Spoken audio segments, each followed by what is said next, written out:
దేశంలో ఎన్నో దేవాలయాలు పునర్నిర్మించారు. కానీ ఎందుకు సోమనాథ్ ఆలయం గురించి ఇంత హైలైట్ చేస్తున్నారో తెలుసా? సోమనాథ్ ఆలయం కేవలం ఒక దేవాలయం మాత్రమే కాదు. భారత చరిత్రలో పునర్జీవానికి ప్రతీకగా భావిస్తారు. చరిత్రలో ఎన్నోసార్లు ఈ ఆలయాన్ని ధ్వంసం చేయడానికి ప్రయత్నాలు జరిగాయి. కానీ ప్రతిసారి మళ్ళీ అదే నిలబడింది.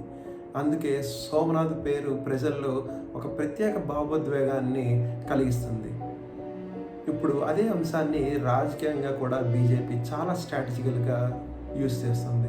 ప్రధాని మోడీ మాట్లాడే ప్రతి మాటలో, వేసే ప్రతి అడుగులో ఒక క్లియర్ పొలిటికల్ మెసేజ్ ఉంటుంది.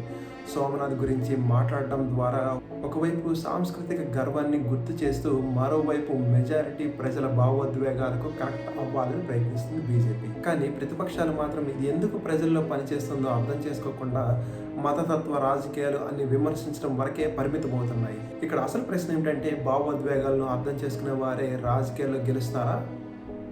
సోమనాథ్ కథ కేవలం ఒక ఆలయం కథ కాదు, భారత రాజకీయాల్లో భావోద్వేగాల పవర్ ఎంతుందో చెప్పే కథ.